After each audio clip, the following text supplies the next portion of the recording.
Каждая книга имеет свою историю, в том числе дату рождения. Это год, когда она впервые была опубликована. С этого времени начинает исчисляться возраст книги. Сегодня я хочу предложить вам встречу с героями произведений юбиляров этого года. Для кого-то эта встреча окажется первой, а кто-то, возможно, захочет перечитать знакомые произведения, найти любимые строки, вспомнить любимых героев. Книги написаны в разных странах, в разное время, но все они заслуживают того, чтобы о них помнили и читали. Кызжибек – это поэтический образ красоты, любви и верности с далеких времен в сердце казахского народа. Романтический эпос, действие которого разворачивается в начале XVI века, когда казахское ханство впервые образовалось из множества степных кланов и племен, был записан в XIX веке. Впервые он был опубликован в Казани в 1894 году в версии, подготовленной казахским этнографом и поэтом Жусупбеком Шайх-Исламулло. В 1988 году поэма была переведена на русский язык Бахаджаном Конопьяновым. Кызжибек является жемчужиной казахского фольклора, которая воспевает верность в любви, дружбе, отвагу и патриотизм.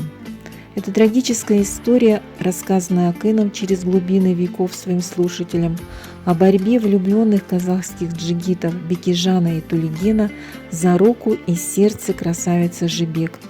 Она разбила сердца храбрых воинов и помимо своей воли стала причиной кровавого раздора. История любви Тулигена и Кызжибек заканчивается трагически из-за межплеменных расприй. Поэма «Кызжибек» является настоящим зеркалом старого кочевого быта казахов и включена в список всемирного культурного наследия. «Братья Карамазовы» – последний роман Федора Михайловича Достоевского, который автор писал 2 года. Это произведение является вершиной творчества писателя. Роман печатался частями в журнале «Русский вестник» и имел феноменальный успех. А отдельным 2-томным изданием «Братья Карамазовы» вышли в Петербурге в декабре 1880 года. К сожалению, писатель умер через 2 месяца после публикации романа. После смерти автора произведение было воспринято во всем мире как духовное завещание писателя и повлияло на литературу уже XX века. Действие романа, а точнее трагическая история семьи Карамазовых, происходит в русской провинции в конце XIX века. Отношения отца и 3 совсем не похожих друг на друга братьев сложны и противоречивы. Один из братьев обвинен в убийстве отца, которого он не совершал. Братья не в силах ему помочь, и только любящая девушка следует за ним на каторгу. «Робинзон Крузо» – это лишь сокращенное название книги английского писателя Даниэля Дефо, принесшее ему всемирную славу. Полное же название такое: «Жизнь, необыкновенные и удивительные приключения Робинзона Крузо, моряка из Йорка, прожившего 28 лет в полном одиночестве на необитаемом острове у берегов Америки, близ устьев реки Оренока, куда он был выброшен кораблекрушением, во время которого весь экипаж корабля кроме него погиб, с изложением его неожиданного освобождения пиратами, написанное им самим». Книга захватывает с первых страниц, отзывается в душе теплом и пониманием, вызывает массу положительных эмоций.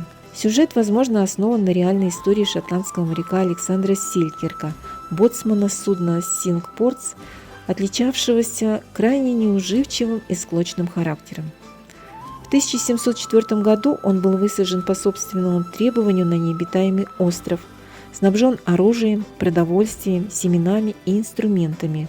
На этом острове Селькирк прожил 4 года и 4 месяца, питаясь мясом коз и черепах, фруктами и рыбой. Однажды к этому острову пристал бристольский корабль «Герцог» под командованием Боца Роджерса, который и забрал на свой борт Александра Селькирка. Даниэль Дефо, вдохновившись этой историей, в 1719 году написал свой приключенческий роман о Робинзоне Крузо.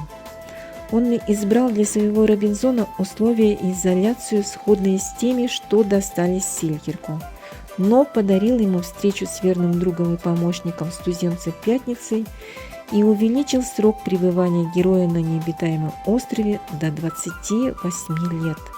Если вы еще не читали эту замечательную книгу, у вас есть прекрасная возможность это сделать. Знаменитый роман Дефо «Робинзон Крузо» ждет вас в Центральной библиотеке. Читайте, наслаждайтесь, путешествуйте, фантазируйте и получайте приятные впечатления.